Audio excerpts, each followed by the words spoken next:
every day. And today it's not just a concert, or not just a parade. We have a concert, and as you can hear, great Scott! Is that the Lower Merion Concert Band? I think you're right, Marty.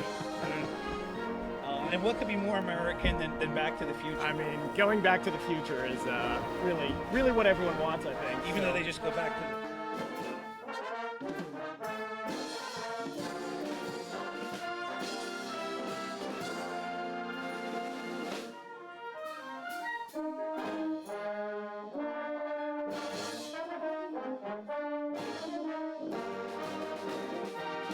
You know, you told me this trivia question. Lone Pines Mall. Lone Pine might changed. Yeah. Very. See, you learned something from watching this broadcast this morning. So thank you for tuning in. I apologize that you're going to have to listen to the two of us for the next hour and 15 minutes or so. But that's why God invented the mute button. That's it. So go get some breakfast, have a coffee, and enjoy the start to your Memorial Day. And again, it's a perfect day for a parade. I think there's even more popping clouds now. It's a short parade, but we're going to see the Eastwood Commandos drill unit, the Southwest Light Bearers drill unit, the West Powhatan drill unit, who they're actually the Sixers drummers. Yeah. I don't know if they can help get Jimmy Butler back. Well, nice. There was going to be a third round of the parade, but yes. we're just going to stop at the second round with those guys. Wouldn't know how to get through. Ourselves. Yeah, once we get past that one. There's also the jazz crew with a little New Orleans style marching band crew. Yeah, we're also going to be joined by some dignitaries today. I'm seeing out in the crowd one of our esteemed colleagues on the Board of Commissioners, Dave McComb. David McComb, yeah. And Web 9's finest. Look at that. Yes, wow. good to see you, Dave. Unbelievable. And earlier in the day, we saw Tim Briggs, our state representative, was out here. So it's a beautiful day. Everyone's coming out and just enjoying some wonderful music. Fire Marshal Matt McGuire, from what I understand, is going to be joining us at some point. We're looking for him out here now. Yeah, and he's somewhere around here. He's not, but there are going to be so many fire trucks. There's going to be police vehicles.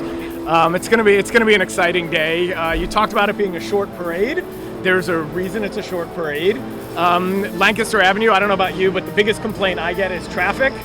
When we shut down Lancaster Avenue, the residents don't get too thrilled. No. So it's going to be shut down for the parade, and then we'll open it right back up with Lower Merion's finest working hard to control traffic all day for you. And it's not shut down yet, as we've seen. It is not, yes. Loud, noisy cars going by. I also heard that some of the Lower Merion Township Commissioners will be in a truck in the parade, too. So I'm sure that's something that all the kids are very excited about. They'll have some candy that they're going to be throwing and everything, so we can look out for that. Yeah, it's nice, because usually you throw the rest of us under the bus. This time they're going to be riding in the back of the truck. So, yeah, we'll see who has a good arm, who doesn't. I think we were trying to figure that out earlier. As I said before, you got to watch President Sinai with that submarine Kent to Colby delivery there. He can really get people out on the ground. Yeah, he's a father. Yeah, he's a father of a softball star. Yeah. So I think there's something in the genetics. Maybe it skipped a generation, but we'll find out soon enough. At least one generation. But if you are bringing your kids out to get some candy from the commissioners who are throwing that candy out from the truck, just be careful, because they don't have great aim. Yeah. So poor judgment and poor aim. It's a bad combination. And it really, also that we're going to have some emergency firefighter vehicles here, and Fire Marshal McGuire will be the one who can actually speak to them a little bit. But a couple big fires recently in the township that the firefighters put out so quickly. Rose Lane in Bryn Mawr, and also Rock Glen Road was a big one too, and very limited damage because of how quickly everybody got out there for it. We're really grateful to our volunteer. Yeah, we're really grateful to our volunteer firefighters. Actually, volunteer firefighter companies have a long history in Pennsylvania. You might not know this, Mike. Oh, really? Yeah. None other than Benjamin Franklin started the first volunteer fire company with 30 members in 1736. And a guy named, what's his name? George Washington was a volunteer firefighter down in Virginia, as were many other historical figures. Did you know Thomas Jefferson, Samuel Adams, John Hancock, Paul Revere, Alexander Hamilton, John Jay, Aaron Burr, Benedict Arnold, James Buchanan, and Millard Fillmore were all volunteer firefighters as well. That's terrific. Yeah. Well, the interesting thing about Benedict Arnold was he kind of turned on his... Yeah, he played like a bass, I think, right, in New York or something. Something like that, yeah. But, yeah, there you go. this is why we bring in camera crews big- from all over right. the area. We've got people from Buffalo and all throughout the land out here to help pitch in with information. Now, at the end, the parade's going to end up at St. Paul's Cemetery for a ceremony service. St. Paul's is a very historic cemetery. It was founded by German Lutherans. The first tombstone was for a Johanna Mueller in 1766. Tremendous history with war veterans. Over 200 veterans of wars were buried there. 42 from the American Revolution, 24 from the War of 1812. Mexican-American War, we believe there were 4. 50 from the Civil War, 5 from the Spanish-American War, 62 from World War I, 20 from World War II, and lastly 4 from the Korean War. Just a very long history there. Yeah. So if you watch the parade, please also check out the service. It's a pretty solemn ceremony afterwards. Yeah, and we've had some pretty famous veterans from Lower Merion. Hap Arnold, Henry Arnold, nicknamed Hap. You might recognize his name from the Lower Merion High School fields right outside the high school. He was known as the father of the U.S. Air Force. He was one of a handful of U.S. 5-star generals and the only one ever who was a 5-star general in 2 branches of the armed forces, both the Air Force and the Army. His flight instructors, 2 guys named Wilbur and Orville, actually taught him how to fly. That's right. It was pretty interesting. So he graduated from Lower Merion High School in 1903. He did. And also he addressed the crowd at the first Memorial Day parade in Lower Merion in May of 1947. So, and as we know, the high school field at Lower Merion is named for him for Arnold Field. But on the topic of aviation too, a very famous aviator with the Tuskegee Airmen is a Bryn Mawr native, Al Chief Anderson, born in Bryn Mawr in 1907. Denied flying lessons due to racism, but he was able to teach himself how to fly, and the community actually helped him get an airplane. And he was a chief instructor with the Tuskegee Airmen in 1940, and he actually flew Eleanor Roosevelt in 1941, which was important in helping the Tuskegee Airmen secure funding. They're very well known and respected because they flew these bomber escort missions as fighters in the European theater in World War II. So you have Hap Arnold and Chief Anderson, just 2 real fathers of aviation, right, growing up literally in our backyard. Yeah, another famous flyer, we'll say, guy by the name of Hobie Baker. He's a Bala-Cynwyd native. Oh, and I'm seeing Commissioner Scott Zeloff walking by. Speaking of famous Lower Marionites. I'm not surprised. Yeah, that's what else is new. He's but going over to sign some autographs. I think guess. so. Yeah. But Hobie Baker from Bala-Cynwyd, known as the greatest amateur hockey player in U.S. history, and the college hockey Player of the Year trophy is named after him. But he was also a lieutenant and flew flights during World War I in France. Unfortunately, at the age of 26, he tragically died when the engine on his plane gave out, and he unfortunately crashed in France.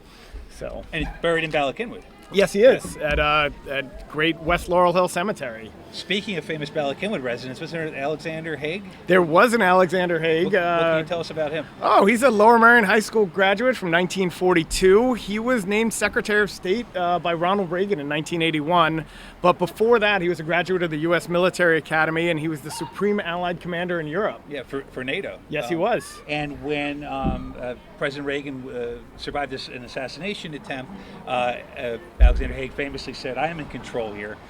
He actually wasn't. There was a couple other people, from what I believe, in line for presidency. So, but he said it was to just try to make sure that he was taking control of the situation, that there was some authority there. That's interesting, because I've already heard before we got on the air this morning a couple times you said, "I'm in control here," and I said, "Actually, you're not."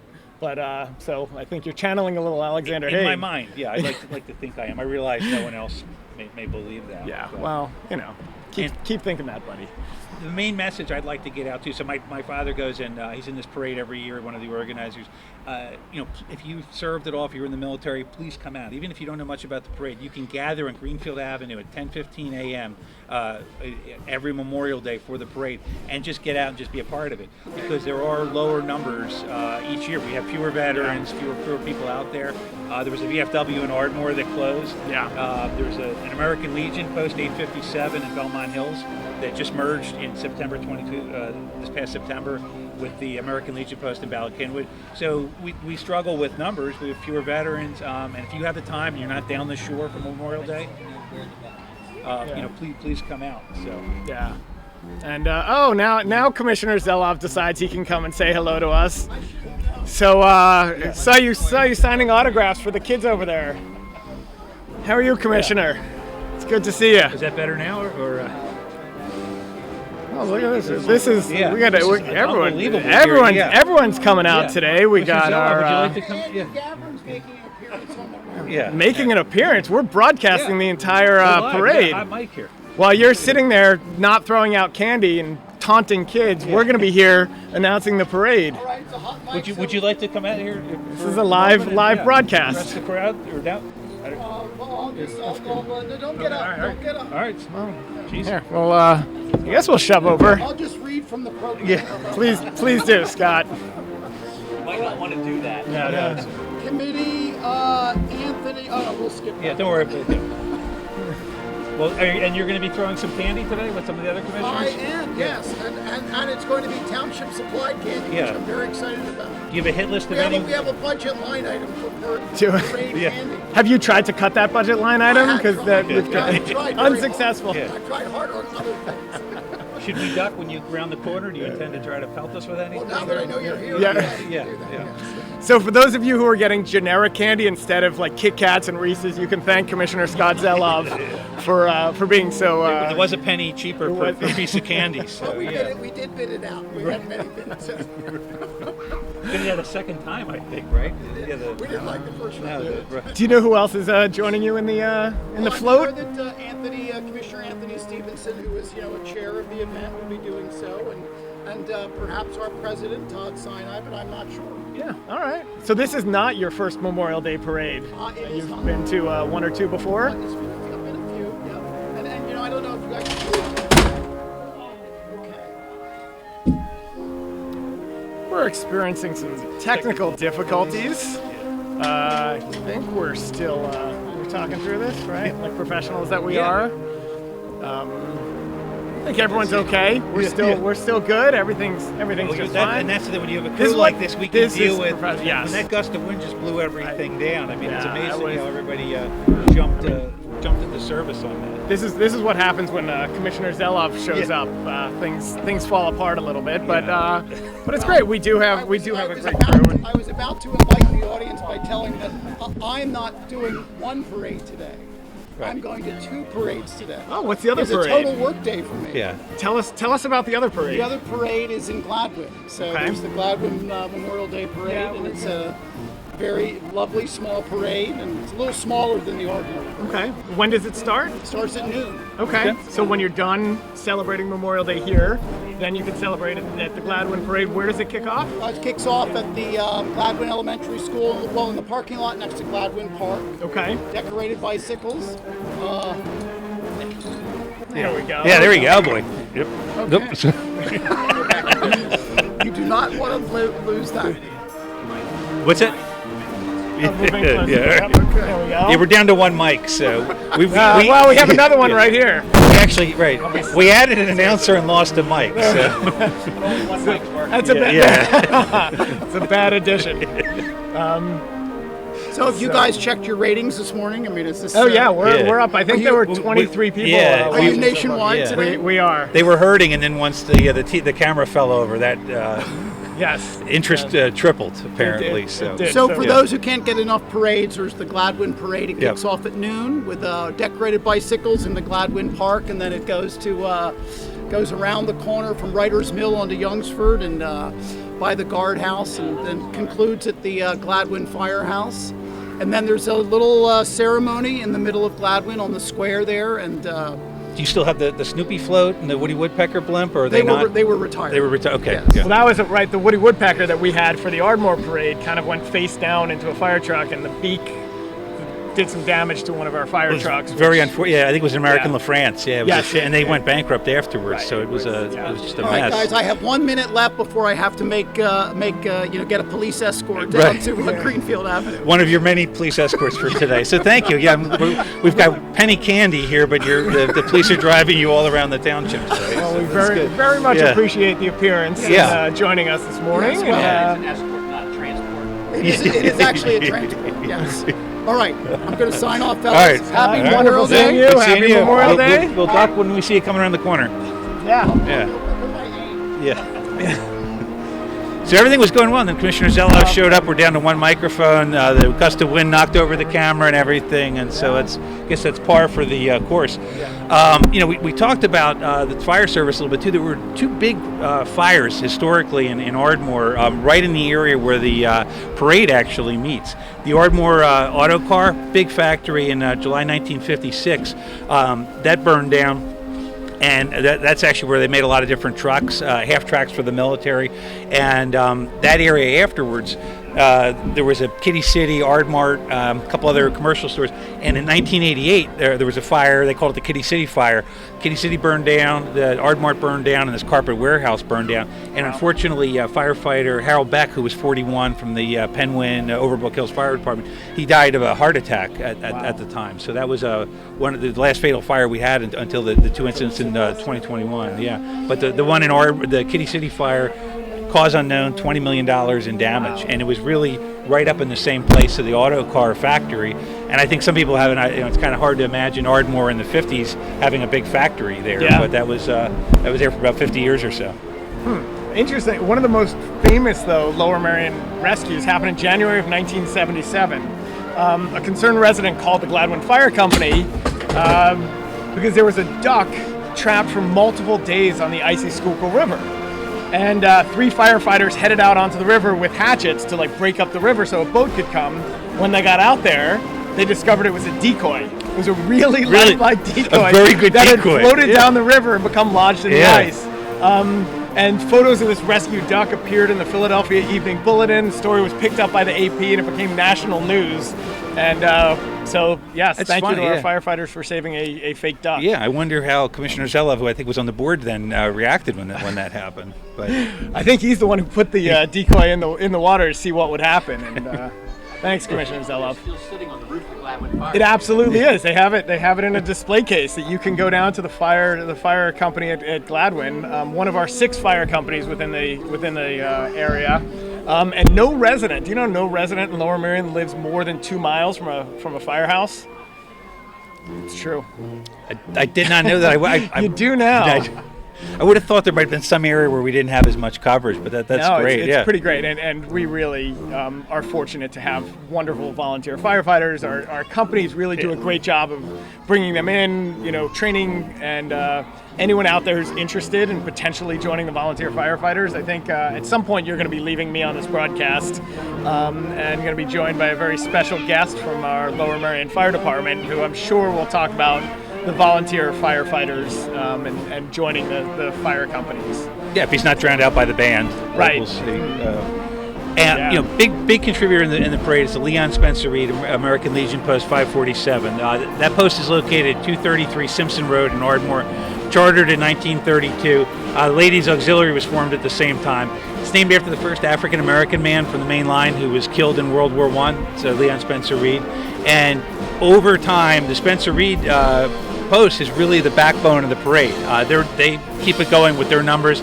Other American Legion posts have closed. The VFW has closed. So big thank you to Spencer Reed for the huge contribution in keeping this thing going. And if you want to thank Spencer Reed, you can donate Post 547 American Legion, Attention Memorial Day Committee, and just send it to the address 233 Simpson Road in Ardmore, PA 19003. So another person to thank about this parade, and I know you mentioned him earlier. I think you called him the franchise, Yeah. Barry McKeon. Want to tell us a little bit about Barry? Barry? Barry grew up on Church and Kent Road, right around the corner. Went to school at St. Coleman's, and then he was in the Vietnam War as a dog handler. He served one tour over there, and then came back home, and then he's been a big contributor in the parade since then. But he was. He's done his story before over. I've done a couple shows with him for LMTV, but He's a scout dog handler, and the way that would work is you have a rear base, then a forward base, then you go out on a fire base, and then from the fire base they would go out on these patrols that could be days at a time or weeks at a time. He said his first patrol he was actually missing in action for about 40 seconds, is the way he talks about it. He had to get on a helicopter for an extraction and leave the main platoon because he had to get the two dog handlers had to leave. He got separated from the other dog handler, didn't know where the helicopter was, didn't know where the platoon was, and they're really 20 miles or so from a base. Fortunately, his dog, which was a German Shepherd, heard the helicopter blades and knew what to do because it was actually his dog's third tour. The dog had two other handlers before him, so he just followed the dog out to the helicopter and got out of there. So he also, not only did he handle these dogs, but he raised you. And do you think his handling of dogs helped in raising Mike McKeon? It's funny because people. You're usually very complimentary of him and not complimentary of me, so they're kind of like, Skips a generation. Like, what happened? Yeah, they don't fault him for the problems I've caused. He usually seems to get a free pass for some reason, but maybe just be my mother's fault too. I don't know. The program lady, again, you'll probably see her out there. If anyone has an uncomfortable experience with someone handing out programs, it was probably my mother, or maybe Lori Jennings too. It was probably Lori Jennings. We shouldn't even mention her on air. I don't think she deserves that that honor. Anyway, moving on. You talked about having interviewed your father for Lower Merion TV a couple times. Unfortunately, I was trying to get him on my show, and he's just refused multiple times. He hasn't returned my calls. His handlers keep ignoring me. And it's interesting because Beside the Gavel, the show that I do on Lower Merion TV, is the highest rated show on Lower Merion TV. And it's kind of strange that he has no interest in doing the show. And I don't know if you have any insight into that. The award-winning Public Works Pipeline, another show on Lower Merion television, we put a gag order with some of our guests where they're not allowed to appear. We made an exception. When I understand, Director Paul McElhenney did appear on your show. Did he? It wasn't very memorable if he did, but I don't think he was. Anyway. Well, Paul McElhenney holds down the fort in the Public Works Pipeline. Well, somebody has to, right? I've heard your daughters are on the show sometimes. Yeah. They actually do a nice job hosting it. So it's nice when that actually happens and you have a decent host on the show. We're trying to get faster and younger on the Public Works Pipeline. So we've had them host a little bit. And then you got Paul as kind of the main guest, kind of holding down the fort with everything. I'm glad you've seen that I've raised the bar with Beside the Gavel and have tried to up your game and try to make it a worthy show of Lower Merion TV. And I know, it's rewarding when I see just people in the community and they say, well, we got to go home. I'm going to sit down the TV. Public Works Pipeline is coming on soon, or Behind the Gavel is coming on. They get the family together and they watch it, and it's just, it's nice. It is nice. I like to pretend there's like a friendly rivalry here, but there's no rivalry. It's clear. And it's not friendly either. That's true too. So I'm hearing the Lower Merion concert band playing. I think this might be Funny Trombones, which is a little bit of a polka from the 19-somethings. I'm a big fan of polka because of Weird Al. Hate to embarrass my daughters like this, but that was their first concert. So I took them to see Weird Al at the Met, and just puts on a great show. Incredible polka player, great all-around performer. A journalist too, Wes Mantooth. I think he likes to polka a little bit. I think you might be right. So Lower Merion, what happened in Lower Merion during the Revolutionary War? Oh, that's interesting that you mentioned that. During Lower Merion has a long history with the military. We were in this interesting kind of middle ground. We were no man's land. It wasn't controlled. Is that what you had? Must have been on the same website, my friend. Neither the British nor the Americans could control it. And the residents were actually more fond of the British soldiers because they actually paid for things with real money, when the American soldiers were like, we don't have anything, here's an IOU. Yeah, George will pay for it. George, if we win. Put it on George's bill. So any other interesting tidbits? Because there were a lot of Welsh Quaker settlers here at the time. That's basically who settled Lower Merion. And so, when the war came out, I think that there was they were focused on their religious beliefs, what they were working on, and the war didn't strike the same tone with them that it may have with other people who just got tired of paying their taxes. But Lower Merion was settled by Welsh Quakers around 1682, and I think Belmont Hills was settled about 500 years before that. But don't have an exact number on that one. The oldest house you'll find in Lower Merion, Yeah. I think, is the 1690 house in the Mill Creek Historic Oh, yeah? District. Yeah. The commissioners haven't found a way to get that knocked down yet, so it's still up and The running. Mill Creek actually had 25 active mills on it at one point, and not all of them are apartment buildings yet. So Yeah, I think there's actually. When we started on the board, there were sort of 2 mill structures left. We're down to 1. Yeah. The one mill is the by 1400 Mill Creek Road. Yeah. There's still some buildings there. The other one was in Ward 3. It became a flower outlet after it was no longer a mill, and then it was interesting. eventually knocked down, and it's now a senior living center. I'd like to describe it like it was really a demolition by neglect for that Yeah. structure, because if you went through it, it was just an absolute mess. Yeah, So and that's a real shame. Like, you know, we joked a little bit about it, but Lower Merion has all these incredible historic buildings. We've divided them up into Class 1 and Class 2 historic structures, and there are many who aren't even categorized because we don't know about it or whatever, for whatever reason. But those owners of the Class 1 and Class 2 historic structures have a duty to maintain those buildings. And unfortunately, sometimes that's not maintained and the buildings do fall apart. And yeah, it's called demolition by neglect. And it's really sad that that happens. And not to put you on the spot, Yeah, but to put you please, on the put me on spot, the spot. some people will complain, what's the purpose of the Historic 2 designation? Because 1 can prevent a demolition. Historic 2, if you're not familiar, it can delay, but it can't stop a Right. demolition. Right. So historic Class 1 are really those just the key properties that you think about in the township. St. Paul Seminary, the Ashbridge House. There's a number of them. Class 2 are still important historic structures, but don't rise to that same level. And like you said, for those, we don't have the right to stop demolition. We do have the opportunity to delay anything by 90 days. But even with those properties, to make any kind of changes to the property, to make additions, to do anything, you still need to come in front of the historic boards at the township, use historic materials, and in exchange for doing that, you get a little extra ability to have more flexibility with the property, whether it's having a guest room on the property or getting a little more impervious surface on the property to kind of make up for that and thank the residents for taking care of those properties, which makes such a key element of our township. Yeah, and I mean, the ordinance has been really effective, I think, in helping to keep a lot of these structures up.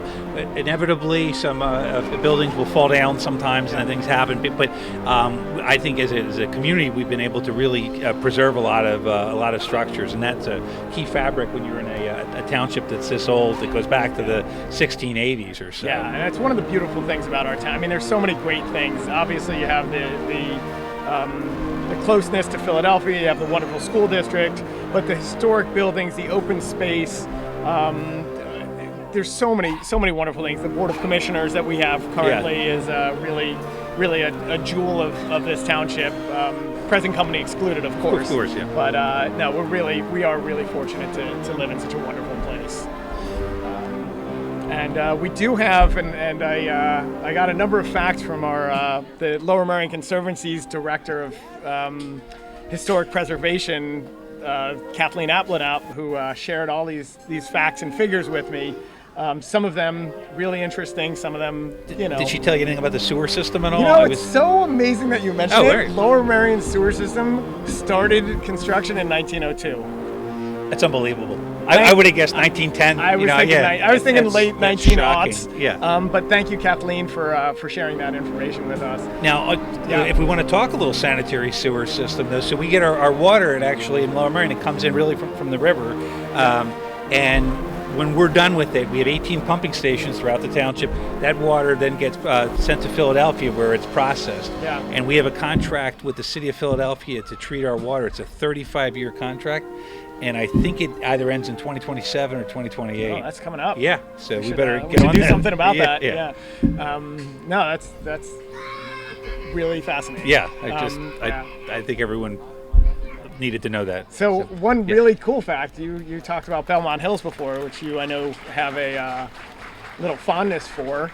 I can see some constituents out there from Belmont Hills. Yeah, they're turned away. Until 1919, the way Lower Merion disposed of garbage, they used piggeries. I'll let you use your imagination on that. The practice was abolished in 1919, but those piggeries, guess where they were located? I'll give you one guess, Mike. Well, would it be West Manayunk? I'll go with Belmont Hills. It wasn't Belmont Hills until the 1950s. It was called West Manayunk. Yeah. See, this is why you were asked to do this broadcast. They renamed it because it was sort of I think the idea was it was sort of kind of dumpier if it was associated with the other side of the river or Roxborough or Philadelphia. So there was a competition or contest, and Belmont Hills was the name that was selected. Interesting. So. I think 1919 is actually when the first Belmont Hills Fire Company opened, although that would have been the West Manayunk Fire Company. At the time. Yeah, absolutely. Because I'm actually trying to work on a television show, Belmont Hills 19004. It'll be about a family of teenagers living on Jones Street. I'm kind of in the early stages about it. I don't have any plots yet. I mean, they're going to go to Harriton. I don't know what they're going to do there at all, but that'll. That's going to make some compelling TV. Yeah, that's really the reason I'll have more time next year not being on the board. So I'm going to try to bang out 40 episodes if we can, and then see what happens. Wait, what do you mean you're not going to be on the board next year? I guess I don't know if we're supposed to talk about that, but yeah. Okay. But anyway, with the writer's strike, I'm going to try to kind of parlay that into writing some sitcoms and everything. Yeah, I think that's a great idea. I think we'll all be much better off for you writing that show.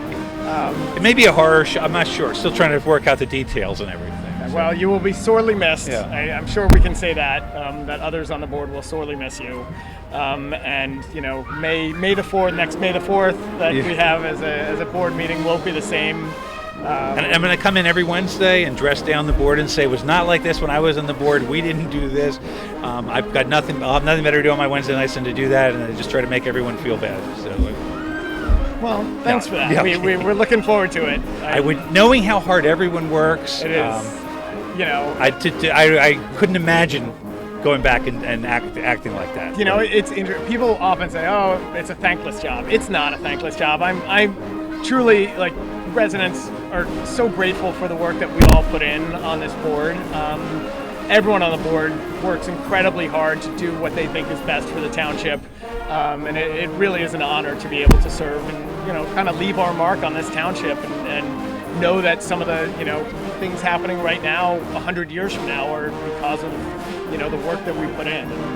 Yeah, one of the first things we were involved in was a new zoning code, and those things can sit around for a long time. Yeah, I mean, kidding aside, it's a real privilege to have this kind of position, and you get to do things like, annoy people on Memorial Day weekend. It's difficult to do it if you don't have this same type of position. There was a couple of things we didn't get to about the parade. Actually, we kind of cut through some stuff. Absolutely. So I mentioned the parade. If you want to get involved in it, it starts to meet around 10 a.m., 10:15 a.m. on Greenfield Avenue, and then it makes its way onto to Lancaster Avenue, and then from there Argyle Road, and then St. Paul's Cemetery. And there's kids on bicycles that come out, families, so there's lots of ways to get involved. I don't think most of those children served in the military, but they're... not most. Yeah. Not most. A couple fly drones, I think. Right. But, yeah. But they're out and involved. And then, like I said, we have the first responder units, Leon Spencer Reed veterans, Color Guard and Auxiliary. They make their annual appearance. Friends of Linwood Park will be here. Fortunately, the enemies of Linwood Park will not be here. That's the July 4th parade, right? We keep them separate. Yeah. They're very hostile with around each other. Members of the Lower Merion Police Department will be here. Representatives of Lower Merion's fire service companies we mentioned also here. So it'll be if it ever begins, it'll be really interesting. And then for kids on their bikes, or if you want to pull your little one in a little wagon, you're welcome to join in the parade. You go down to Greenfield Avenue a little before 10:30, or just hop into the parade at your leisure. Yeah, and if you're a kid, if you're very good at riding a bike, don't try this at home. But if you can ride with one hand and throw candy with another, you could conceivably follow the Board of Commissioners in their pickup truck and strike back and hit them before they hit you with candy. Or better yet, if you have good hand-eye coordination, catching candy while you're riding your bike, and then fill your pockets with Scott Zelov's generic candy. Right. Or you ask your dad for 20 cents and you could get all the candy. That's true. At the store or something. So I remember the first time I sat in the wagon, I didn't know about the candy. Nobody told us. Thank you, Jody Kelly. And so they gave us a big bag of candy, but we used that. Is this James Bond that I hear? What could be more American than a British 007. secret agent? Yeah. MS6 or whatever. My mom was a huge James Bond fan. I never got into it. I don't know. Were you a big James Bond guy? like most of the movies, I guess. I don't remember a specific event, a movie where he, prevented an attack during Memorial Day or something. I'm kind of, I don't quite see the connection. I'd say James Bond has become a big part of our culture. Well, we're going to hear, I think one of the songs they're going to play is the theme from Goldfinger, and Bond saved the gold at Fort Knox, I think, in that movie. So he might not be here today, if he hadn't saved the gold, I guess. Well, whether we can debate whether it should be in the repertoire or not, but I'm glad it is because it sounds wonderful. This Marion concert band really is an amazing band. I know they worked very hard preparing for this. Yeah, it's almost kind of embarrassing because it sounds like they're doing everything perfectly, and then you contrast this with what's going on with everyone seeing on TV between the two of us. And hopefully they're not seeing us. Hopefully they're getting to watch the band. I'm not exactly sure who's seeing what right now, but it's bad enough to have to listen to us. Yeah. The site, I know that. I don't have the words. Yes. Most people don't. Yeah. And also appear in the parade with the West Philadelphia High School Band, Leon Spencer Reed Ladies Auxiliaries, Leon Spencer Reed Sons of the American Legion, Prince Hall Masonic Temple number 97, and the DMVA Mobile Outreach, and others. And then the parade will get to St. Paul Cemetery around 11:15 a.m. Reverend Laura Tancredi of St. Paul's Lutheran Church in Ardmore, Reverend Carolyn Cavanas of Bethel AME Church of Ardmore will provide the benediction. And then Captain John Mulhorn will officiate the memorial service and flag ceremony, taps, laying of the 3 wreaths, and then the cannon salute, which is intended to scare people. Which is intended to honor all of those who have died while serving. There's a little cannon, if you've ever seen it. It's I believe was used actually for the Navy, for a signal cannon to signal from one ship to another. So, but it would be like this big or so. But it's loud. Yeah. Well, I know so much work went into this parade. I know we've been doing it for 76 years, but each year so much work is put in by the planning committee, and just want to thank them and thank all the sponsors and everyone who's given their time and financial support to those who've made this parade what it is today. Yeah. And this year, I don't know if it's a positive addition, but adding us to broadcast the parade on TV. This might be the last year. This is the first year that it's ever been broadcast live. It could be subtraction by addition, I guess. I don't know. I think they're setting it up for a good year in 2024 when they can have a very nice enhancement to the parade by taking Mike and Andy off the air. So, they try to get Waldorf and Statler from the Muppets, but they were taken. By the way, here comes the parade. There's Officer Charlie Farrell on his motorcycle here, starting it off. One of the greatest softball coaches in southeastern Pennsylvania. And a wonderful police officer. I've seen him on the side of the road next to many a car. Yeah. He is part of our traffic safety unit. So he just came by on his motorcycle, and I think that was to start the parade. I don't think he was just driving by on the motorcycle, but he may be kind of checking to make sure that nobody's kind of squirting through one way or the other. You can hear the raucous crowd cheering for our police, and we do have just an incredibly fine police force. I think that might be Officer Swain driving the lead truck. Not quite an unmarked police car, because it does say Lower Merion Police on it if you look hard enough. And there's also some lights and whatnot. So when Lower Merion became a first-class township in 1900, it's when we created our first police department. There were 7 officers as well as police chief, probably it makes more sense to lead the police department, Charles B. Moore. And it wasn't until 1910 that Lower Merion Police purchased their first motorcycle, not the one that Officer Charlie Farrell's riding today. Was on, he's off now. He's ambulating somewhere. Yeah, but until then they used bicycles. And then it was the next year that they got their first patrol car. Do you know where their pistol range used to be located? Please tell me where. Let me guess. West Manioc, now known as Belmont Hills. The Kegel Complex, located at 1300 North Woodbine Avenue. So you could take your garbage in to get incinerated, and the police would be firing their pistols in the background. And that's in my ward, so let me just say I'm happy that was removed before I was the commissioner, because I could see how that could generate some complaints from residents. interesting. But it also, they won some sharpshooting contests or Yeah. pistol contests, and I believe in the 50s and 60s because of all the practice. Now they practice at county gun ranges, I believe. Yeah, and our police are among the best trained in the state. They're constantly getting awarded and commendations from the state for their great work. Actually, in 1941, FBI chief, a guy by the name of J. Edgar Hoover, sent a letter over to the Lower Merion Police congratulating them for such low crime rates. And in that letter, he said there must be a mistake in the data because he's never seen statistics like that. Oh, we're getting waved to by Officer Farrell. Yeah, there you go. Hello, officer. Nope, we're not getting waved to. He's waving to the kids. I think he's got a parade he has to direct. Oh, yeah. Good to see you, sir. Good to see you, Coach.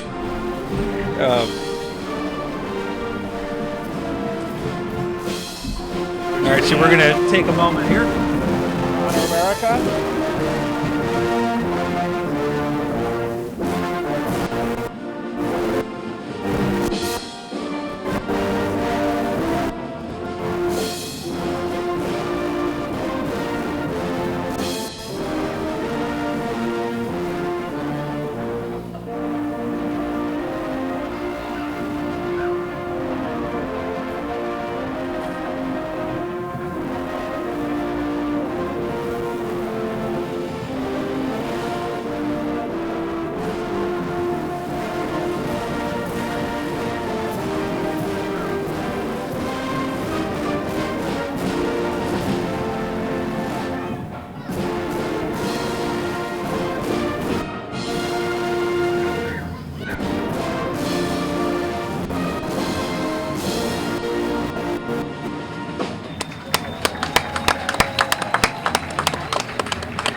Was a wonderful 2 minutes, not only because it was a beautiful rendition of the Star Spangled Banner, but also because they didn't have to listen to us Yeah. for the last 2 minutes. So the bad news is we're back. We're back, unfortunately, for everybody out there. So, And I can actually see my mother out there, the program lady. Looks Oh, like yeah? she's out of programs. oh, we should. How can the program lady be out of programs? She's just so good at her job, just handed them all out. or Maybe- maybe she threw them out. I don't know. Wait, where is? I want to thank her for bringing you into this world. She's over there with the red shirt on. But, That it's narrows it down. Yeah. Oh, the woman? Yeah, the one near the other people. Yeah. Thank you, Mike. That's with the 2 ears. you're as helpful Yeah. as always. Yeah. All right, here comes the beginning of the parade here, and this is where you see a lot of the military veterans too. Yeah. Transmitter over there. Unplug the blue SDI. And they're keeping up the rear there. There's Barry McKeon in his blue button-down there he shirt is. there. And I think his friend is Mr. Falcone, who I believe served in the Dominican Republic at the same time as the Vietnam War. There was basically an incursion there, and Oh, so wow. it was kind of a lower profile, but Yeah. American soldiers were needed for combat duties over there too. Well, it's wonderful to see the veterans out and everyone supporting them and giving them the recognition that they so well deserve. And here comes the Leon Spencer Reed Ladies Auxiliary. This is going to be a good parade until the commissioners Until the come commissioner by car and comes, ruin yeah. everything as they often do. Yeah. So 76 years of this parade, right? You said the math, what was 1940? I was trying to do Yeah. the math in my head. I think but that's it when got too Hap hard. Arnold came out and he did the first one. So yeah. And a lot of these parades were spawned out of World War II. I don't have the number, but 10 to 12 million people served. So you had so many veterans that came back. It was such a monumental event for the world, changed so many things. And so that started a lot of things. And fortunately, we've had fewer wars. I mean, I was reading the veterans, in the different cemeteries, and it's not like I'm saying Grenada. A lot of people were buried. So we're in a much more peaceful world in a lot of ways. So there's fewer veterans as a result. But that's why it's important. People who are involved in the military, if you have the time, please come out to this parade and please get involved. Yeah, absolutely. We saw as the people we kind of talked about before, graduating high school in 1900, 1940. Really, there are people serving today, and really would love to see you come out and be part of this parade as well. I think we just saw the Spencer Reed the color guard and also their veterans that just passed, and what could be coming down the pike next is the Montgomery County Veterans Mobile Van. I'm not sure if I've seen that one before. Should we talk about who we're honoring and remembering? We have remembering Robert Sermignano, Robert Hall, Stephen Harvilla, John Harvilla, Robert Hofaker, James McBride, Jackson Wallace McKinney. Remembering and honoring all of you, thanking you for your sacrifices for our country, and thanking all of our military personnel and their families. And I think the families are often overlooked as well. And I think we should probably stop talking for a minute or two as the percussions come down the street. Enjoy the music a little bit. Yeah. There's also very important a memoriam to Malvin L. Brown, who entered the Army in November 1942. 55th Parachute Infantry Battalion, the first all-black unit of its kind, was formed. He volunteered and was selected. August 6, 1945, the unit responded to fire in the Umpqua National Forest near Lemon Bud. He volunteered to replace the assigned medic who was sick and tragically lost his life. First smoke jumper to perish on a fire jump.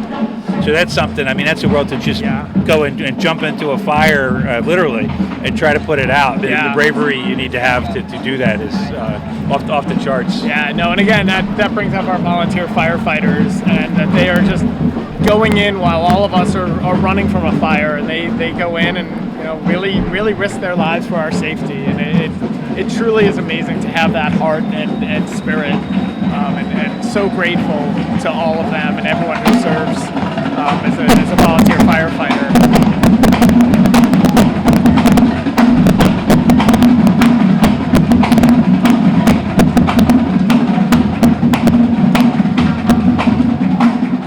It's such a great event too, with the energy like that, the music, just really bringing the crowd together. And it's so nice. People go away on Memorial Day, I get it, but if you're here, if you're around, this means a lot to the veterans. It means a lot to the area to come on out. Don't sleep in. Come out to the parade for a little bit. Show your appreciation. Yeah. And it's a beautiful day. Yeah. I mean, the puffy clouds. There you go. And this parade is not brought to you by my dermatologist, because I forgot to put on sunscreen this morning. Catherine, I am so sorry. I am going to hear it next time I have an appointment, so I apologize in advance about that, because it is a gorgeous You've day got out. that kind of angle a little bit. Yeah, a little bit, but I know this isn't going to be great. So if you are coming out, please put on sunscreen. Please put on your sunglasses and just come out and enjoy a beautiful morning. Go celebrate at some of the great shops in Ardmore. Grab some pastry from Delice Chocolat. Go, wherever it is that you fancy, and just have a nice morning out. And here we have another drill team coming through, so it's again, it's so nice to have this kind of participation and just come with the crowd and the community. Yeah, absolutely. And we should. I don't think we've yet acknowledged our committee who worked so hard to put this out, or put this parade on. Anthony Stevenson. We talked about him with Commissioner Zella before. John Mulhern, the secretary. Jody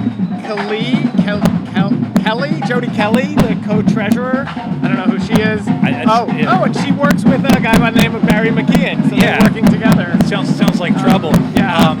And Mulhern, if you're unfamiliar with him, if you see him in the cemetery, he'll be the man with the Navy outfit, white Navy outfit on, reading the dedication. So I mean, this 76ers drill team, they're just killing it. I still don't know if they can figure out a way to get Jimmy Butler back, but it'd be nice. It would be nice. We get a couple rods of plutonium, maybe go back and convince the Sixers not to give them away. Gigawatts. But also have to thank Joseph Ashton, commander from American Legion Post 547, Michael Doherty, St. Paul Cemetery, Lori Jennings, I guess, our public information officer. Sorry. I think she printed these, so I think she added her name, even though she didn't do any of the work. She had the right year? She does have the right year this time. Yeah, she does. That's good, Only a few typos composing this year's program. Nice job, Lori. We'll talk to her afterwards about that. Michael Ramage from the Marion Concert Band, who we heard earlier. Officer Darren Swain, representing the Lower Marion Police Department, and Stephen Talley from St. Paul Cemetery.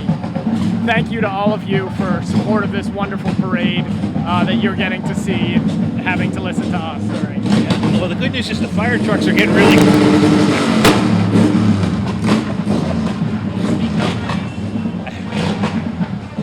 I'm not sure if he's part of the parade or not. The good news is that the fire trucks are getting close, and that means my time is getting mercifully short That here. is very good news. Once the first truck gets here, I'm going to run in front of it, try not to get hit, and then head over to the cemetery, and then you'll have a new person here. Looks like bigger and better. Yeah, some of the there's some kids on bikes that kind of came through, and now we're back to a band again. Yeah. So with the fire trucks, one thing that's interesting, Gladwin, traditionally think of fire trucks being red, right? Gladwin's fire trucks are these deep green. Do you know the great story behind it? I don't know the great story behind it. Because there is no great story behind it. It just turned out the guy who was painting them just started mixing that color and everyone liked it.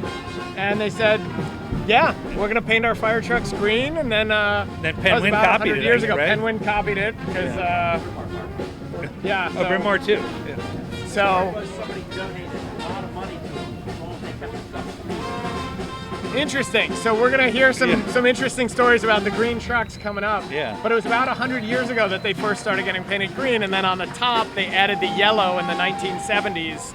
So you'll see those distinctive Bryn Mawr fire truck companies around town. That sounds almost like a conspiracy. There's someone donating a lot of money to keep the fire trucks green. I don't know how that plays into for conspiracy theorists out there, but Well, you are. I'm you are sure the- there's a crazy story to be generated somewhere. I'm sure there is, and you're pretty good at it. Maybe that'll make it onto an episode of The Hills. Yeah. Is that what it's going to be called? Or Yeah, Belmont Hills 19004. Yeah, that'll be maybe the first episode. I They'll like steal it. the Penguin truck.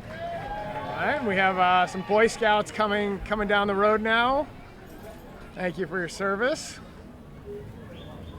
Little Billy over there, there's and Jimmy Tommy and Steve. Cooper, Great job, guys. Jane, and Stacy. Yep. All right, and then just some people deciding to walk in the parade because why not? Right. It's a beautiful day. Get your steps You in. see a parade, yeah, you come out, get in the Oh, middle, there's you wave James, to the crowd. my neighbor James. Good to see you out in the parade. And it's mom Kate, who's also a 4th grade teacher at Penguin Elementary. Good to see her out as well. Got some Yeah. some This is e-scooters the, there in the back. yeah, it's and- the stroller Stroll- yeah. brigade. And I think I'm hearing the Marion Concert Band picking back up. Yeah, it almost sounds like we're gonna get the hook with that. With it. Sorry. Yeah. And yeah, this is here the highlight of the parade. I think for just about everyone. So it looks like the commissioner truck is fast approaching. I see Commissioner Anthony Stevenson Yeah, here I am. not taking the truck. Now he's a man of the people. He is a man. walks. He yeah. absolutely is. Yeah, look, there's President Sinai, Commissioner McComb. I think there's Commissioner Kramer and Commissioner Zella. Yeah, let's see who's got a good arm. Yeah. Let's see that Come on arm. up here. Candy up here. Oh, Commissioner Zellop, I think. Hey, look who it is, Commissioner Stevenson. Commissioner Come on here, yeah. Stevenson, welcome. Good to see you. Thank you for We all only your have work. one functioning mic left. Don't ask So about the it's, other. This is a great parade. our- I just want to say that, this is amazing. I hope that more people participate in the future. I want to thank my fellow commissioners for showing out. They're giving out more candy this year. Yeah? Last year we were accused of being very conservative with the candy give out, but because of some grants, we were giving out twice as much candy this year, wonderful. and we want to appreciate particularly Scott Zala, who made a part of that compromise. So It's part in, of- yeah, because we were talking to him earlier about how he was really pushing to He was- decrease the budget this year. It The looked to me budget like he on- was actually not throwing it. He was pretending to. I think he pocketed a couple He actually bags was. of it. I would say he was. He wasn't like doing whole handfuls. He was doing 2. Last year was 1, but I appreciate it. Okay. That is compromise. A little more. And so I appreciate everybody there. I mean, somebody's got to make up for President's son. I just dumping the whole bag out the, the first whole second bag of the parade, right? in one spot, particularly if But anyway, thank you, Yeah. folks. Got to get back. No, thank you. Thanks for all your work on this. Who was that guy? Random people walking up and Hey, you put on a commissioner's shirt. Sure, We'll let you sit down here why and not? everything. Yeah, Whatever. That's fine. But, no, great to see big deal. Commissioner And there goes the Stevenson. Terpignano van. Yep, there we go. And a giant bag of candy just got thrown out to somebody. That was clearly not by Commissioner Zelov, or it just would have fallen straight down off the van. I was impressed by what I saw from Commissioner McComb. I know that shoulder surgery, obviously. Yeah, the rotator cuff, right? Yeah, no, it Tommy John healed well. surgery. Yeah, he was having trouble, I know, writing a little bit, but it's much better. Yeah. So, yeah, that's great to see. So we got a little Stars and Stripes Forever, I believe. Did we miss America the Beautiful, or God Bless America? All right, and it looks like they're, the fire trucks are coming here. Is the next one's the Bryn Mawr next Well, vehicle? the first one's the chief of the Lower Merion Fire Department, newly appointed James. Yeah. I'm going to show him up and just walk right in front and make him stop. I'll put my hand. Yeah. Well, we know You this. won't see any skid marks, right? We do have a new fire chief, right? Yeah. He was deputy fire chief for a lot of years under Chaz McGarvey, and he was appointed interim fire chief, and now he was appointed as our fire I'm chief. very excited to have him there. And on that note, let's. Commissioner McKeon, it's been a real pleasure and an honor to be with you, and I'm sure. And we're substituting Matt for Mike. Yes. Matt And, for Mike welcome, today. Matt. And So, the first company in the line here is Bryn Mawr Fire Company with their command vehicle. And most of our command vehicles just carry radio and communications equipment and things for tracking our firefighters on the fire ground to try to keep them as safe as possible. And what's And that? again, What's that this is- truck with the big ladder on it? This is an called? engine. This is an That's engine, not the one with the 23, ladder, right? okay, and that carries about 700 gallons of water on it, and a pump, and that's usually at the scene, with attack lines on it to fight the fires. Most engines are attack type. Penguin's fire truck there. So Penguin's Again, also a light green. yeah, where- lime yellow is what they Lime call yellow. it, and it was supposedly more visible so that they wouldn't get into many accidents, and that was thought to be that way, but it doesn't really hold true. So it wasn't depends like- on who's behind the driver's Well, fair wheel. enough. That wasn't Sprite that like No, sponsored them no. or anything like that. But you were going to tell a story about the Bryn Mawr fire trucks. Yeah, the Bryn Mawr fire trucks were Kelly Green, and it was said that the Kelly Green was because someone donated a large sum of money to the Bryn Mawr Fire Company, and it's a good story, but it doesn't hold true. They just like the colors, a large Irish population in Bryn Mawr, and it's Kelly Green is an Irish color. Well, so maybe they- Jody Kelly, our township secretary, She should, might know a should little bit of- donate, or yes, maybe she should right, donate a yeah, large there you amount go. to the Bryn Mawr Fire and Company. you see our Gladwin Fire Company's here now with their tiller truck. It's actually a quiller, is what they call it. It's got a pump on it, carries 300 gallons of water, so it can be a tack ladder. It's one of the taller ladders in the township. It's a 100-foot ladder. Again, we would use those for reaching higher elevations or elevated water streams, for larger fires. And knock on wood, we really haven't anything that bad lately. Our firefighters have been quite busy this year. So I'm seeing on the ladder truck, there's somebody driving the front and the back. And the rear. That's How called does a that tiller. work? That's a tiller truck, and it's for getting into tight places. We have a lot of narrow streets in the township, and that makes it a little bit easier for getting a truck that big into a small area or get So down a did- small street. Is there ever conflict? So I know my dad was a driver ed instructor, and there was a second brake in the front of the car. So I'd be driving, and my Yeah. friend would just slam on the brake. Do they run into that issue? No, they don't. They Okay, don't. They don't that's have good. that in any of the fire trucks. That's And Belmont great. Hills is our heavy rescue company. Penguin is our light rescue company. The rescue truck carries a lot of equipment on it for doing all types of rescues, not just vehicle rescues, but also trench collapse and stuff like that. We get quite a few rescues a year. Belmont Hills also runs the expressway along with the Gladwin Fire Company for incidents along the Schuylkill Expressway. And here we have Narberth Ambulance with their medic units and they command are units and stuff Such coming a up. wonderful group, and so, Yeah, so and appreciate again, all of these organizations, even though they have some career staff, are mostly staffed with volunteers. Yeah.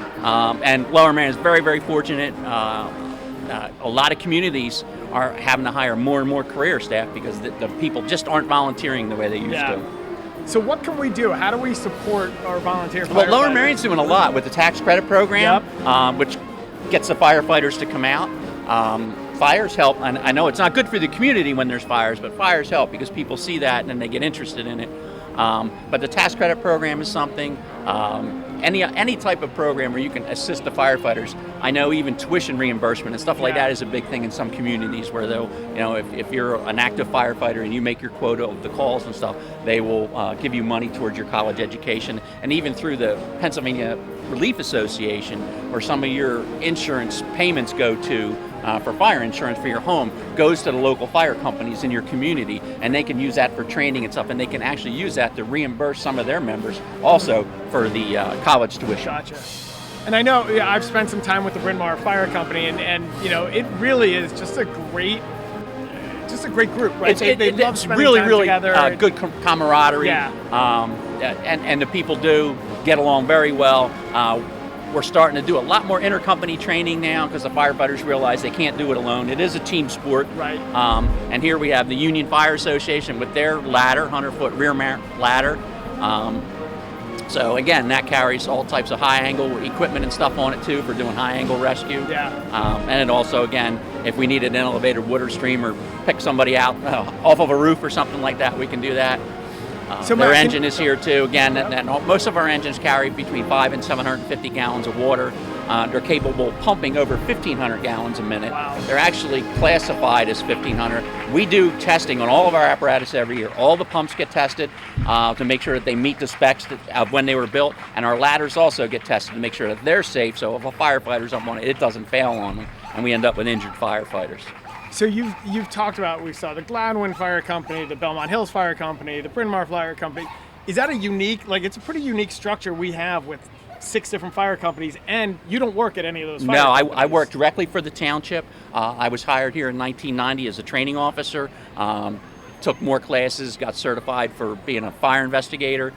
So our volunteer firefighters go through the same training I went through to become a firefighter. They all have to be certified as firefighter 1. It's 188 hours they have to put out on their own to get certified as a firefighter. Here's the Marion Fire Company. They're marching. They're firefighters, and their apparatus is following them.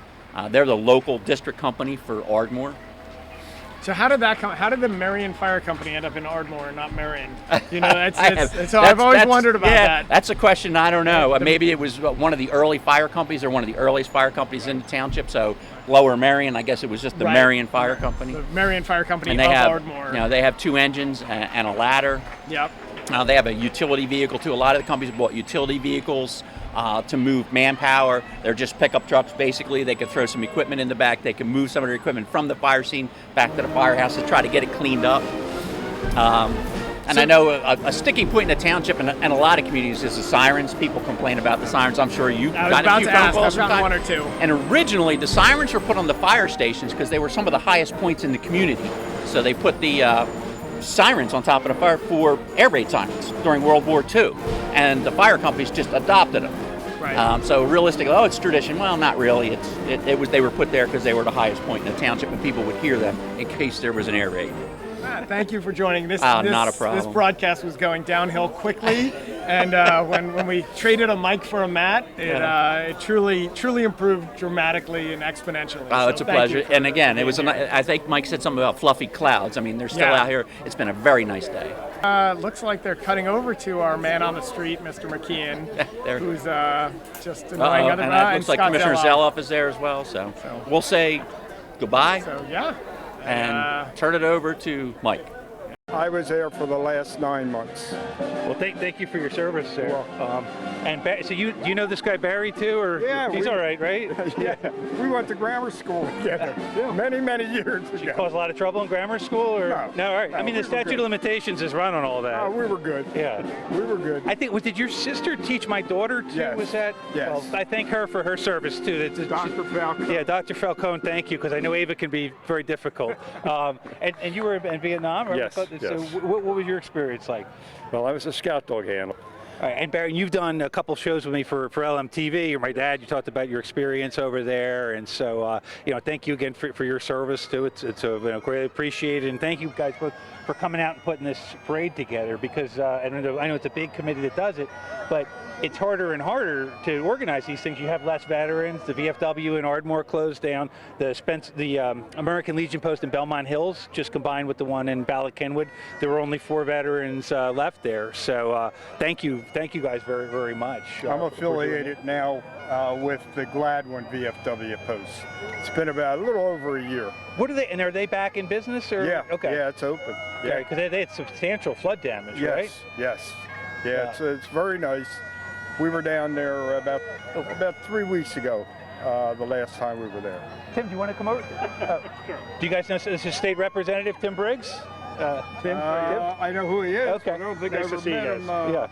Tim? I don't think I've met him Yep. personally. Yeah, Tim Briggs. So, yeah, There you go. yeah. So Tim, thanks for coming down. Here for the parade. This is the only event you're doing, right today? It is, yeah. It's a large district, but Lower Marion's keeping a great tradition alive for Memorial Day, and it's great to be in the community. Yeah. Well, no, thank you very much for coming out. And I know we saw you beforehand at when we were doing our announcing and everything. But I think it's a very important event, and I think it means a lot in the community to have our important elected officials here, and even some of our unimportant elected officials. So with that, I know Commissioner Zelov has been the brunt of some of our jokes today. He's also made some jokes. How are you doing, sir? I'm doing very well, and I thought I'd bring some balance to the program today. So some balance in class a little bit. So we have our well said. Yes. Yeah, we have our T-shirt. You don't have a state representative shirt? Okay, well, I should get one made. these are self-funded. Yeah, we did actually have to pay for these. We do spend a lot of our own money in doing these things. Yeah. We have to teach that to the state legislators. No comment. I kind of know my role. Commissioner Stevenson, did you want to come out here again? How are you doing, sir? This has been a great parade, great day. Again, appreciate all the folks who participated. Yes. Yeah, I think. Well stated. And you walked the whole way, right? Walked the whole way. Yeah. Up until I got into Sean Kramer's ward, then I discontinued because it was no longer my constituents. Were you hit by any candy from anyone, or None. No one threw back. Yeah.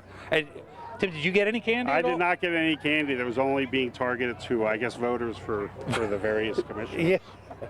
Yeah, because you're not in Lower Merion, so although you cover Lower Merion for your district, but yeah, I mean, thank you so much for coming out here. And it's a shame that the commissioners ignored you when they were tossing their candy. But I've seen little kids get hit, so it was probably for the best. Yeah, yeah, your face is fine now and everything. You live to legislate another day, so that's always very, very important.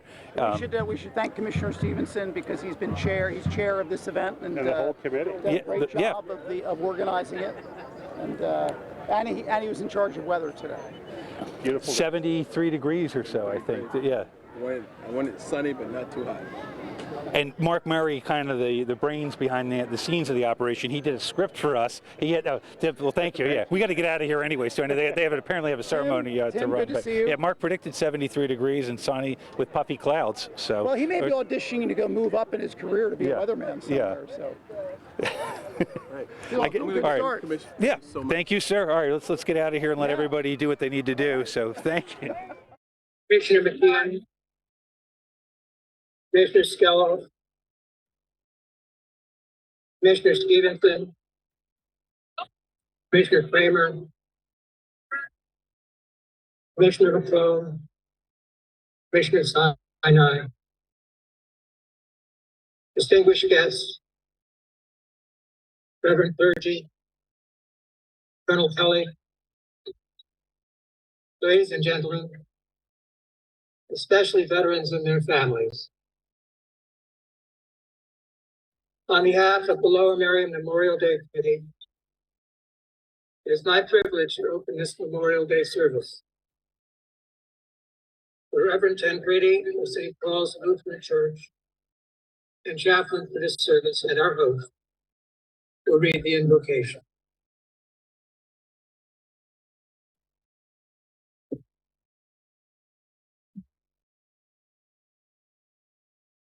On behalf of St. Paul's Lutheran Church, welcome. We are honored to host this service, and I thank you for joining us and taking time today to honor the members of our armed forces who have died in service. Let us pray.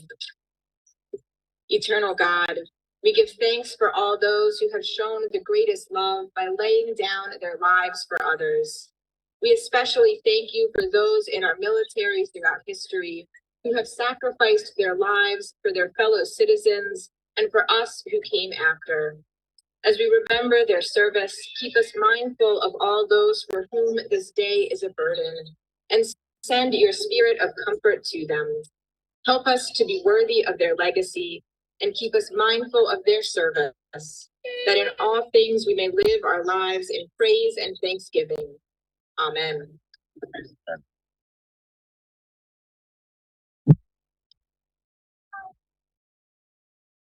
Fallen Baron of veterans of foreign wars, the Maurice Branch of Leon Spencer Reed, American Legion Post 547. Raise the flag as Kelly Hatcher sings the national anthem.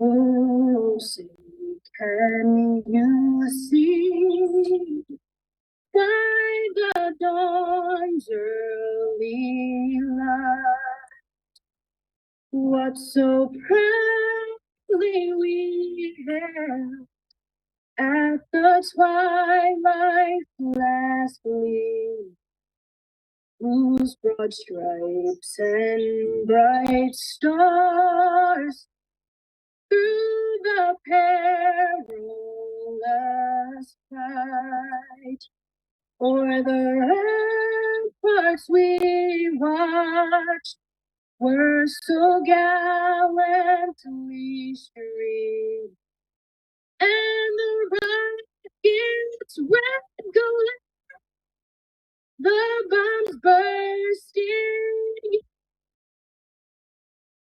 came through the night, that our flag was still there.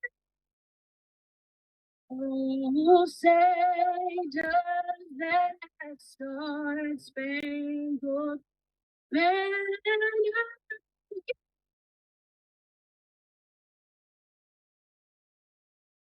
o'er the land of the free and the home?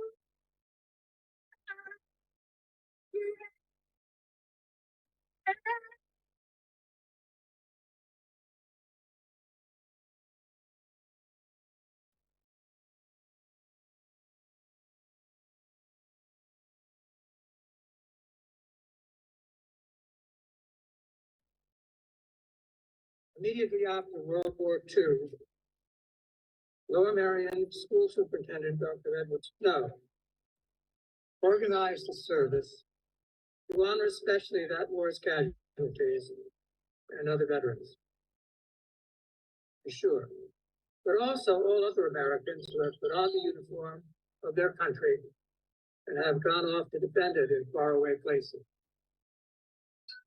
The tradition of honoring the war dead and other veterans continues today in Lower Merion as it does across the United States. It is epitomized in the pipe tune, Flowers of the Forest, which has been used in many places in the world over the centuries to commemorate the war dead, and which we shall hear at the end of this service in this cemetery, which holds the remains of some 400 veterans of earlier wars from the Revolution forward. Their graves carefully dressed for this day with their nation's flag. We commemorate also those who may not be buried here. Military service often is commemorated by a wreath. For millennia, the wreath has been a device of honor, and it remains so today. We shall lay 3 wreaths The first wreath is for those who have served in past conflicts and have not returned. We commemorate especially today Private First Class Malvin Brown, a resident of Lower Merion, who was trained as an Army paratrooper and medic in World War II. The Army had determined that incendiary bombs from balloons were coming from Japan and landing along the west coast from Alaska to California with the intent of igniting forest fires. Private First Class Brown went with his smoke jumper unit to assist in fighting one of the forest fires in what is now the Ardmore National Forest in southern Oregon, where he died in a fall.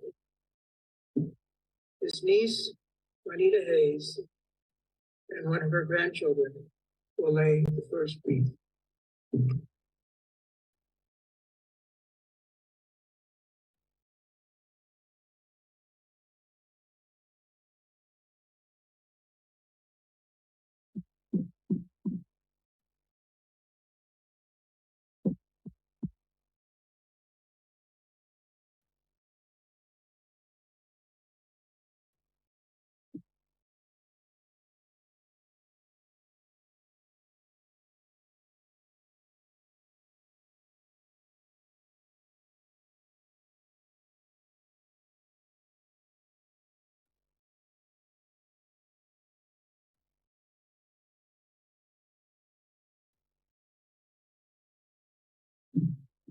The second wreath is for those who have served and have returned. These are the ones who, when war came, have beaten their plowshares into swords and their pruning hooks into spears, as the prophet Joel puts it, and who, when the war was over, have beaten their swords into plowshares, as Isaiah puts it. Combat medicine today often saves the lives of soldiers who would have died in previous wars, but their wounds can have lasting effects.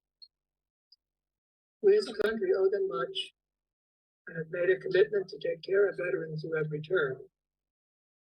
A commitment that cannot lightly be put aside. Today we commemorate especially Colonel William Peachin, who is buried in this cemetery a few yards to my right. Colonel Peachin commanded the 6th Regiment at the Battle of North Point on 12 September 1814, one of 5 regiments delaying the British force on its way to the Battle of Baltimore. The British attacked Fort McHenry, and on the morning of 14 September, Francis Scott Key, on seeing a very large American garrison flag, some 30 by 42 feet of British woollen, flying over Fort McHenry, wrote the words of the Star-Spangled Banner, the national anthem. Colonel Peachin published the words of the anthem in his newspaper, the Baltimore American and Commercial Daily Advertiser, shortly thereafter. I asked Stephen Pierce to lay the second wreath.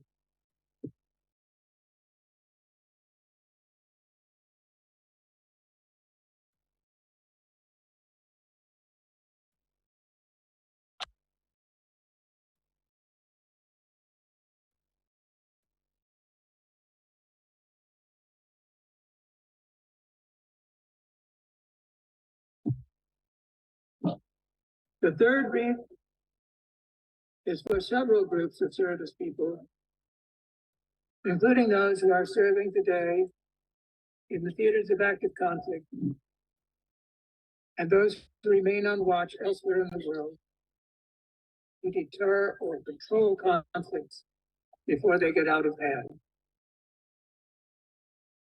As American officers have learned when we study the art of war in our service colleges, the best strategy is to win without fighting. And as the soldiers, sailors, Marines, airmen, and Space Force who are on watch, even when there are no headlines, to make it possible to deter conflicts from erupting. We offer them this wreath of honor, since honor is the finest thing that a grateful nation can offer them. Finally, this third wreath is laid for tomorrow's warriors, some of whom even now are preparing to take their places in the long line of America's defenders. These are the students in our service academies, in our reserve officer training programs, in our enlisted schools in basic training, and in our youth program. We offer this wreath in the hope that they will not be called into harm's way, and with the prayer that if they are called, they will meet the challenge with the courage of those who preceded them, the safety of those who now have laid down their arms because of age, are in the hands of tomorrow's warriors. I'm asking our elected officials to lay this wreath.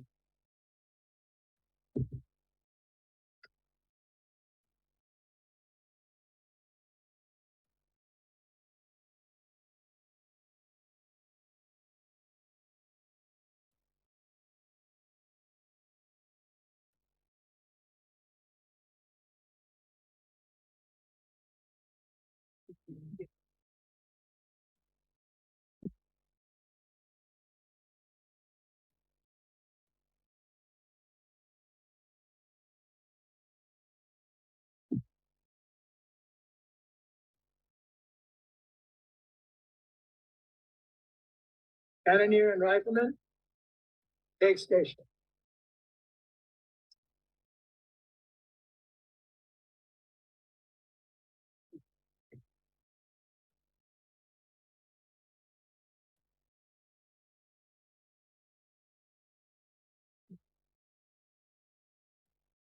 Cannoneer and riflemen, fire the salute.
Reverend Carolyn Kevness of Ardmore's Bethel African Methodist Episcopal Church will give the benediction.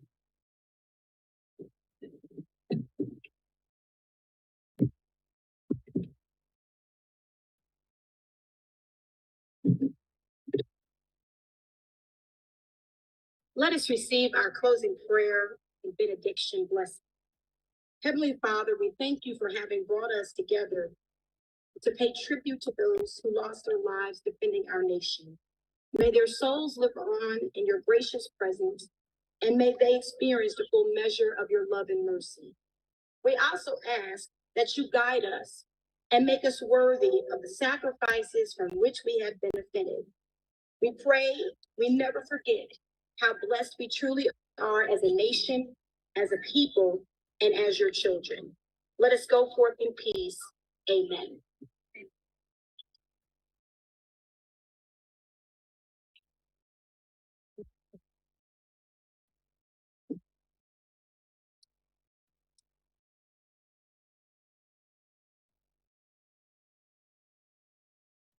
Five-page memory, sound off.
Bueller, sound off.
Ladies and gentlemen, our Memorial Day service for the year 2023 now is ended. We ask that you remember all year those who have been in our thoughts today. May God bless them and keep them.